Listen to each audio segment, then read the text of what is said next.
Thank you. USA. USA. USA.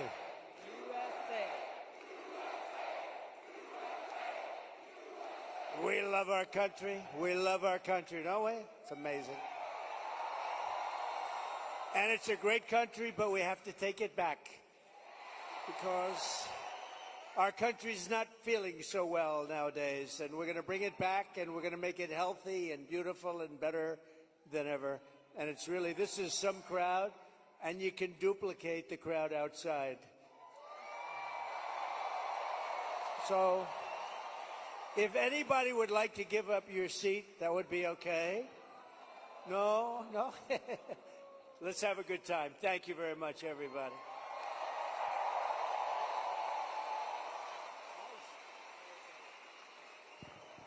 That song gets me fired up every time. So great. Lee Greenwood is so great. Great guy, too. Well, thank you, Mr. President. Thank you. This is a very special evening for us all to have a conversation about some of the real issues that are facing Americans across the country and that don't get talked about often enough. And I want to start with one that's very personal to me, hard to talk about sometimes. This is only the second time I've spoken about it publicly, but my husband and I were married almost 10 years ago. We wanted to start a family. We were very excited about it. Unfortunately, it was very difficult. We were not successful in trying to get pregnant.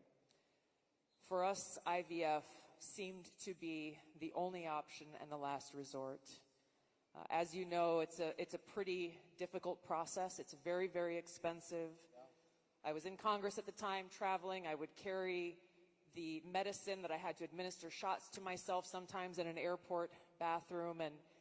And ultimately, the most difficult part was every time going to the doctor for another transfer and hoping that it would result in a positive pregnancy test, and then being heartbroken over and over every time that test came back negative. Now, I know some of your opponents, your political opponents, are saying that you want to ban IVF. While it didn't work for us, it's worked for a lot of families. And I just know that there are women and couples in this crowd, or those who are watching here tonight, who may be going through this same struggle and are concerned about being able to have this option, either because they might not be able to afford it, or they're concerned that it just may not be available. And I'd love for you to talk to them about how they should feel. Well, thank you very much, Chelsea. And I didn't know about your situation. And it's tough stuff, right? Tough. Life is pretty tough. It can be beautiful, but it can be difficult. We are doing something with IVF, because IVF, as you know from friends and people you know, it's really worked out very well for a lot of people. It gave them a child when they would not have had a child. And I told my people I wanted to look at this a couple of weeks ago. And as you know, we have no taxes on a thing called tips. You know that? And I said, tell me, we did three things. We did that, and we did no tax for seniors on Social Security benefits. We want to have that. And I've been seeing a lot of IVF, and I kept hearing that I'm against it, and I'm actually very much for it. In fact, in Alabama, where the judge ruled against it, and I countered the judge and came out with a very strong statement for it. And the Alabama... You were very quick in your response to that. I was, but they were too. They were amazing. The legislature approved virtually my statement. I'm in full IVF, and it has really gone. It's terrific. And I said, so with the tips and with the Social Security, the no taxes on Social Security, I said maybe for IVF, and I've been looking at it, and what we're going to do is for people that are using IVF, which is fertilization, the government is going to pay for it, or we're going to get or mandate your insurance company to pay for it, which is going to be great. We're going to do that. I can't tell you how life-changing that would be for so many families, because it costs a lot of money. A lot of people go into debt just for the hope of being able to start their own family. Well, it's big, and you know what? We want to produce babies in this country, right? We want to produce babies. So I think it's going to be something we sort of announced it a little bit. We were in a great place, Michigan. We all love Michigan, right? We're going to bring back the car industry, and we're going to get a lot of it back to Michigan. They've been taking our cars away. They've been taking our manufacturing away over years, over decades. And if you look at it today, it's a shell of what it was years ago, but we're going to bring it back. Mexico is right now building massive car factories, actually being financed and built by China, and they think they're going to sell their cars back into our country. It's not going to happen. That's not going to happen. Oh, listen to that. That is not going to happen. But so many things have gone wrong in the car industry. The union leadership has been horrible. I think I'm going to win by 85%, the union, but because we're bringing it back. And we're going to have electric cars, but we're going to have gasoline-powered cars, and we're going to have hybrids. We're going to have every kind of car. We're not going with just that. But I just felt that it would be a good place to announce it, and we did sort of the announcement there a little bit, and now we do the big announcement tonight in front of all of these television stations, all of the fake news, the fake. They're all over the place. They're all over the place. I don't know what's going on. We don't even know, I was saying, because we're doing this. And I finished, and I figured I was going to come here, and we were going to make a speech. I had a speech all set for you. I was ready. They said, sir, you're actually doing a town hall. I said, oh, nobody told me that. I said, who's doing it? They said, Tulsi. I said, well, that's at least good news. I've been a fan of hers for a long time, I have to tell you. So I didn't even know. I'm in the plane, and I'm looking over some material, and we're going to give you a hell of a speech tonight. We were set to give you one hell of a speech. They said, no, sir, it's a town hall. I said, why doesn't somebody tell me this stuff? And I don't even have any idea who we're doing it for. I don't know. Is it for a network or what? I see a lot of television all over the place, so maybe it's on all of them. But I did get to see the strangest thing today. I looked at the news conference of Kamala. I call her Comrade Kamala. She's you know that. She's a Marxist. Her father was a Marxist before her. So she was brought up in the family tradition. And she really is, and this country is not ready for a Marxist. We don't want a Marxist as a president. And she destroyed San Francisco. She destroyed California. And we're not going to let it destroy our country. I'll tell you, it's not going to happen. So,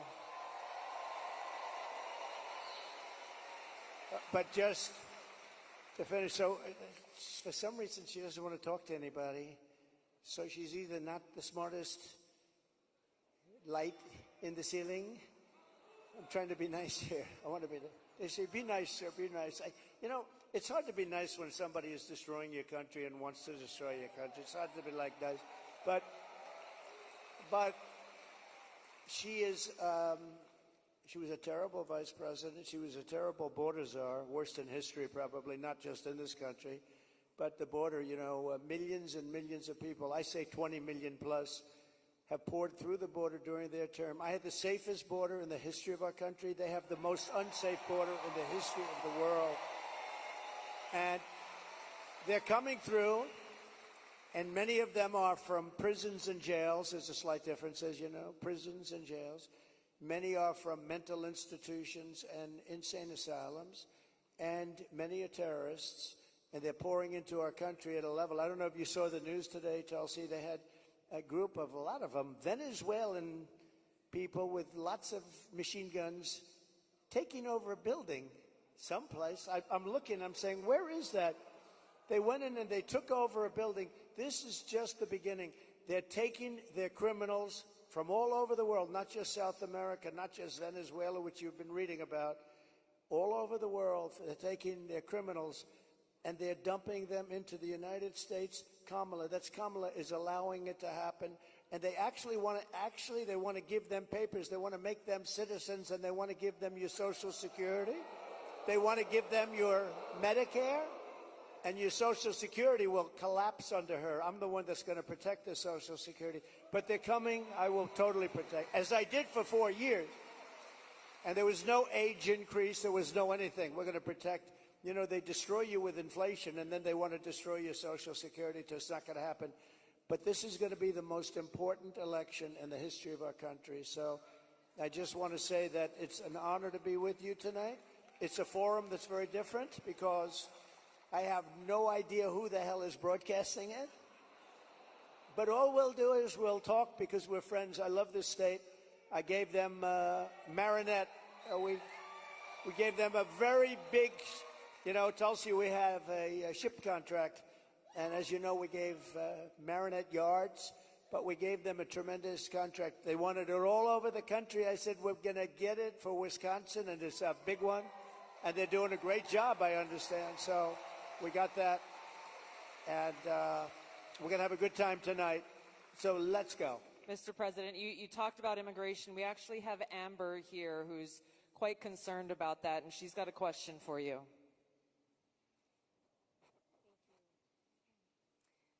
Mr. President, hello. My name is Amber, and I'm from Cameron, Wisconsin.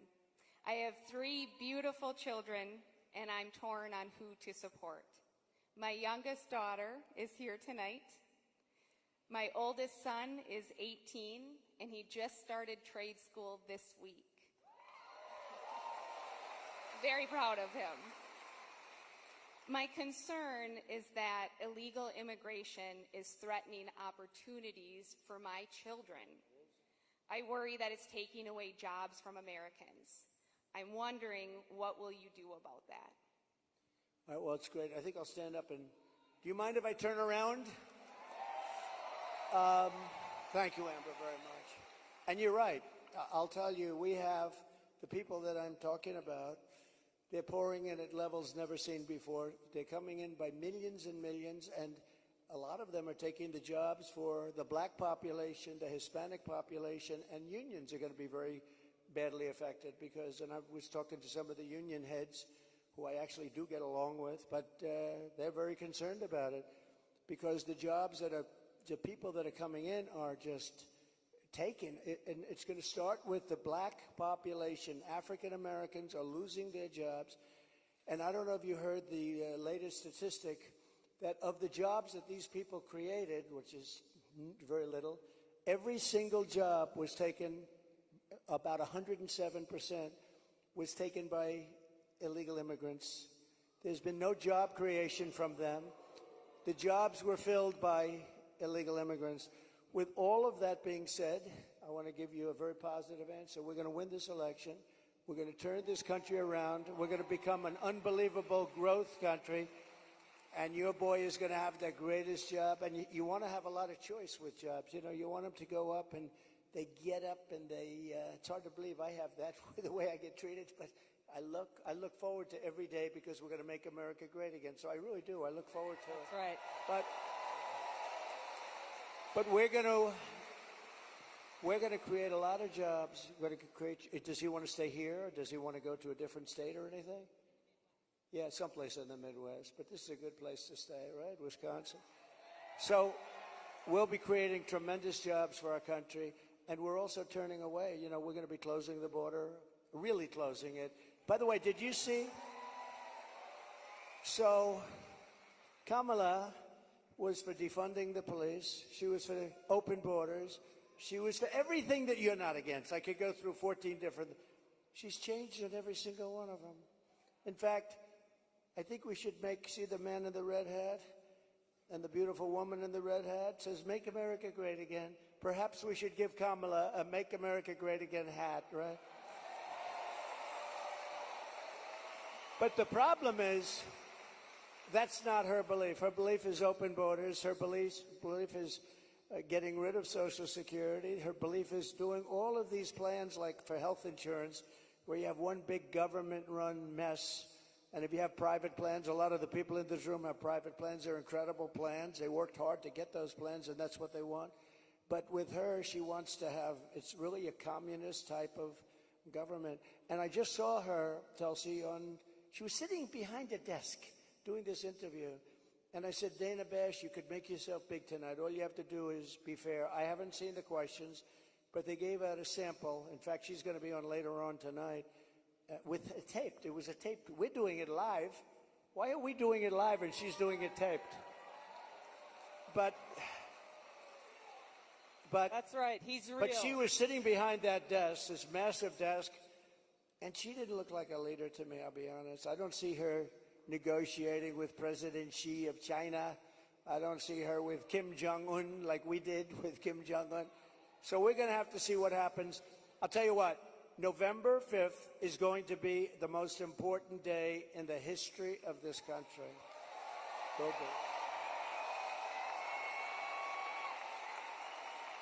Mr. President, there are a lot of people who want to feel hopeful about our future. I want to introduce you to Luke, who is one of those people.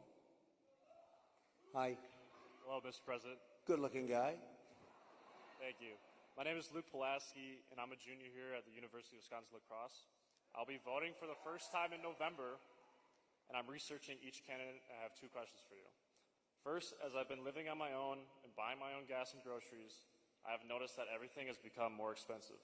For me personally, I try to eat healthy and stay lean. A pound of meat has gone from $4 to almost $7. I also would like to buy a home someday, but that seems just impossible now. What's your plan to make life more affordable and bring down inflation for someone like me? Very good. Thank you. Good. It's probably the question I get most. You know, they say you're going to vote with your stomach. I don't know if you've heard it, but it's a little bit true. And groceries, food has gone up at levels that nobody's ever seen before. We've never seen anything like it, 50, 60, 70%. You take a look at bacon and some of these products, and some people don't eat bacon anymore. And we are going to get the energy prices down. When we get energy down, you know, this was caused by their horrible energy wind. They want wind all over the place. But when it doesn't blow, we have a little problem. This was caused by energy. This was really caused by energy and also their unbelievable spending. They're spending us out of wealth, actually. They're taking our wealth away. But it was caused by energy. And what they've done is they started cutting way back. We were in 3rd place. When I left, we were by far in 1st place, beating Russia, beating Saudi Arabia. And we were going to dominate to a level that we've never seen before. And then we had a bad election. I'll be very nice. I'm supposed to be nice when I talk about the election, because everybody's afraid to talk about, oh, please, sir, don't talk about the election, please.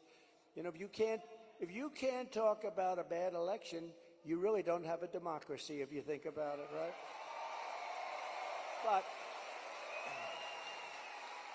But what they did, Tulsi, is they took back the oil production. The oil started going crazy. That started the inflation. Then they went back. They said, go back to where Trump was.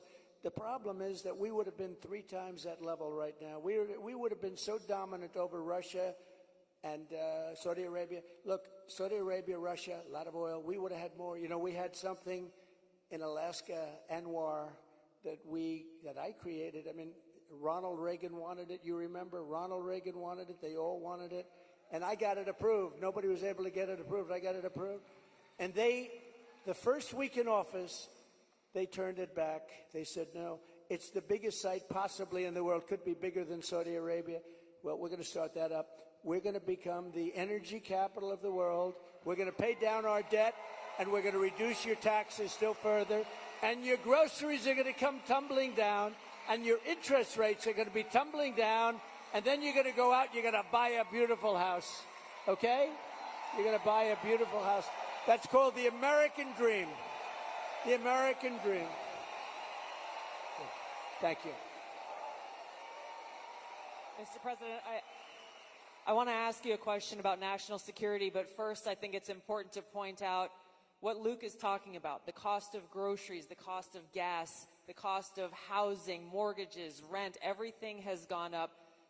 Kamala Harris's plan that she has announced is government price controls. And I think it's important to touch on, you just laid out your plan. What's going to happen if Kamala Harris institutes price controls? So that's a communist plan. It's never worked. And it's been tried by others. Believe it or not, Richard Nixon tried it. A lot of people tried it. It's been tried many times, and it always leads to the same failure. Tremendous inflation, lack of product. You don't have anything. The stores are not stocked. It has never worked. It's called control. They want control. And, it's been so often. And everybody that comes in, they say it. It sort of sounds great. We're going to go price control. Actually, when she announced it, she got absolutely slaughtered by even Democrats because it doesn't work. It's a known loser. So now she doesn't talk about it. Do you notice she doesn't talk about climate change anymore? She's not talking about it. You know why? Because people don't want to hear it. They want to live a good life. They want to live a life. They don't want to stop your industry with climate change. They used to call it different things, global warming. Remember, that wasn't working because it was getting a little bit cooler. So they said, what are we going to do? We'll call it global cooling. No. So they came up with the words climate change because that takes care of everything. Climate change. The climate's changing, but according to them, we're all going to be gone in about, what do we have, 3 years left? They had 12 years, remember? So in about 3 years, let me tell you, we do have a problem, though.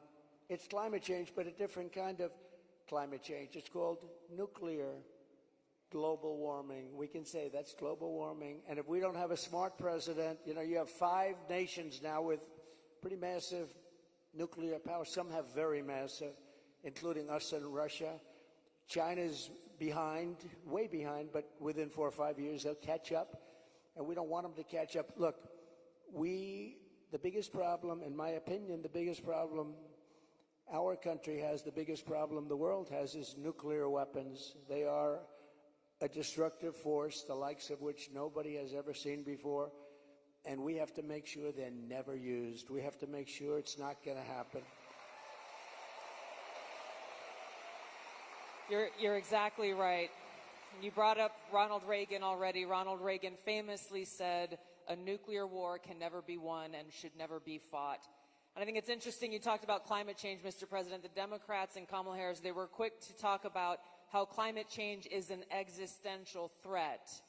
But what they're not talking about is the existential threat of nuclear war and World War III, which is exactly where we sit today because of the warmongers and their puppets, Joe Biden and Kamala Harris. And they don't want to talk about it because the consequence of where they have taken all of us, as the American people and the world, is economic hardship around the world, a destruction of our economic well-being, and an annihilation of humanity, our families, our kids, our communities around the world. There was a recent poll that YouGov did that pointed out over 60% of Americans feel that World War III and nuclear war is going to happen within 5 to 10 years. And when I heard that, I felt so sad because they're at a point where they feel like this outcome, the annihilation of the world, is inevitable. So I wanted to ask you about this because it's important that people understand what kind of leadership you bring, what you will do to stop this slide towards nuclear war and World War III so that we can feel hopeful again. Well, thank you. So Viktor Orban, a very strong leader from Hungary, Prime Minister of Hungary, they asked him recently about what's the problem in the world. A few years ago, during my term, we didn't have Israel being attacked. We didn't have Russia attacking Ukraine. And they asked him, why is it so bad now? The Middle East is on fire. So many places are on fire, and there are plenty places that could very well and very quickly catch on. What's the problem? He said, you have to bring Trump back as president of the United States. You will have no problem. He single-handedly kept things, and it's true. And I could do it with telephone calls by being smart. But literally, he said, you have to bring Trump back. Now, he used a term I wouldn't use. He said everybody was afraid of Trump. You know who was afraid of Trump? They said China was afraid of Trump. Russia was afraid of Trump. They were all, and I don't want to say that. I will say this.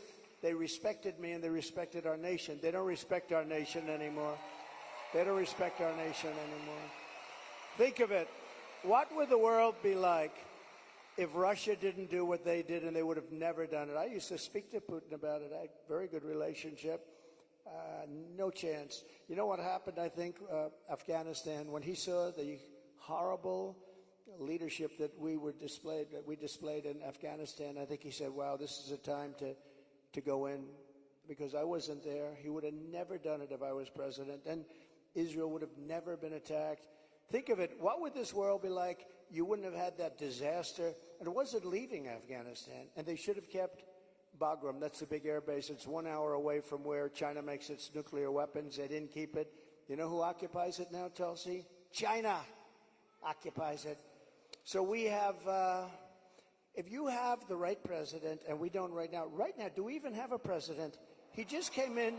Think of it. He just came in from wherever the hell he went. You know, there was a coup. He just doesn't know it yet. But there was a coup. How about that? He got 14. I'm not a fan of his. He was the worst president. But, You're not? but think of this. He got 14 million votes. She was the first one to leave, you know. Kamala was the first one to quit. She never made it to the first state in the primaries, which was Iowa. Never even came close. Other people did, but she never even came close. And all of a sudden, she was picked, and she's now running for president. And look, it just started, really. It just really started. The polls have us up here. We're up in this. We're up in states, but it's close. It's close. It's close, and you know they cheat like hell, so we don't want to have it too close. But we have, because we have to win this. We're not going to have a country. But with him, I was so far up. We had a thing called. How did he do in the debate? Did you think he did well? Not too good. No, they wanted to have a debate. I said, okay, it's a little bit early, isn't it? I was trying to talk them out. I said, well, it's a little early for a debate, right? And they said, well, I think we'd like to do it. And that was not a good debate for them. That was not a good debate. So that was the beginning of the end for him. And they started looking. But they picked a woman that had absolutely no votes. She got no votes. And now she's running. So when you say threat to democracy, they are a threat to democracy. I'm not a threat to democracy. I'm not a threat. Thank you. Mr. President, crime and the rise of crime is on the minds of a lot of people. I want to call on Danielle here, who has a question for you. Hi, Danielle.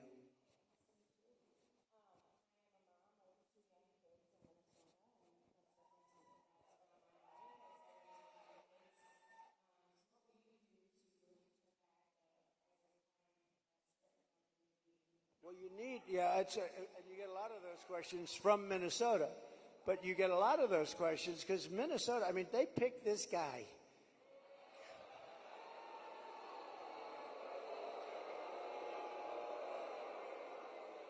He is weird. Right? He's weird. I'm not weird. He's weird.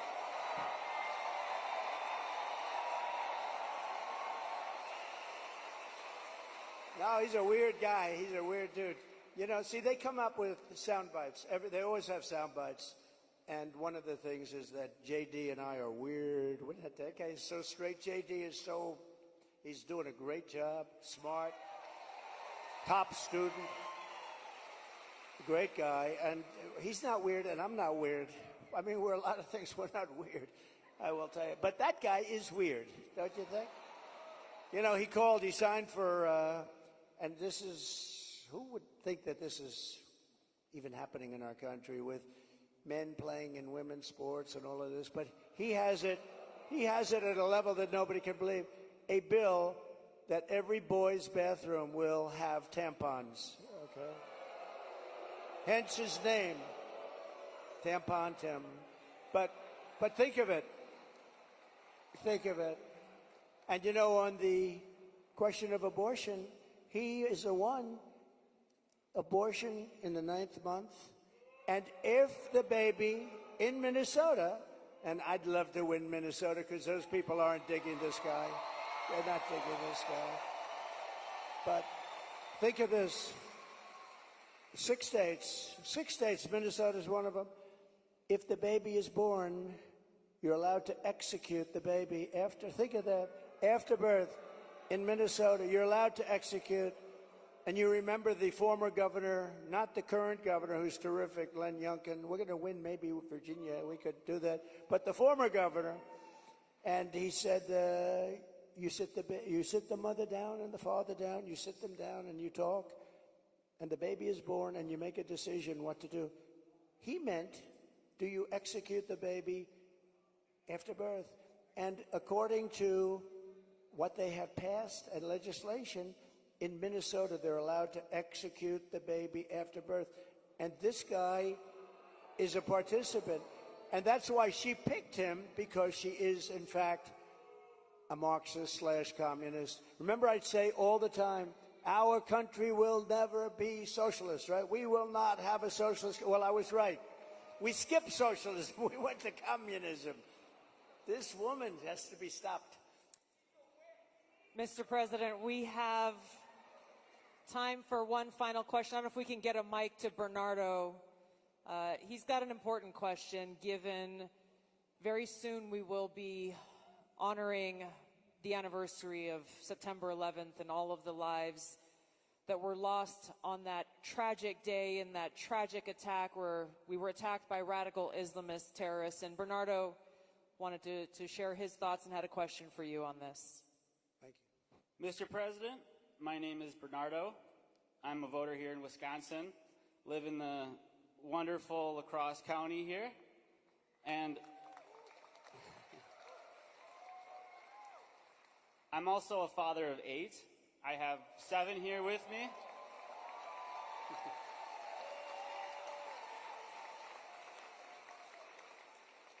And it's the anniversary of 9/11 is coming up. I'm concerned that we're more vulnerable now than ever. And we have a Democrat nominee who doesn't even want to say the words, says we shouldn't say the words, radical Islamic terror. How are we going to protect America from a terrorist attack? First of all, it's a great question. And, you know, we have radical Islamists pouring into our country along with everybody else right now. They're coming in at levels that nobody's ever seen before. We kept them out. We had 1 year where Border Patrol put down, it was, I believe, 2019, where they, and I don't believe this, I don't believe it's right, but I'll take it. They said 0 came in 20, that was my term, 0. Now we have thousands. I'd like to say that was true. It's probably not, because I can't imagine that. But we were very tough on that. Now they have thousands and thousands coming in, along with the prisoners and along with the crime. And remember, a lot of these countries like Venezuela, their crime is way down because they've moved their criminals into our country. It's not even believable. But your question on Islamists and all of the jihad and all of the things that they talk about, they have to respect your country. They have to respect your leader. You know, I had no radical Islam crime for 4 years, and I didn't want to talk about it. I talked about it after, but I didn't want to talk about it during. I don't want to say like, I had absolutely, and the next day you get hit. But we had none, 4 years of it, because they respected your president, they respected your country, and we have to bring back that level of respect, and we're going to do it. We're going to do it. And we're not letting the wrong people into our country. Okay, thank you very much. Great question. Thank you, Mr. President. I know you have run out of time here, but thank you for having this conversation with the people of Wisconsin and people across the country who are watching and concerned about these very same issues. Thank you, Mr. President. Thank you everyone, much. for being here. Thank you, everybody. Vote. Vote.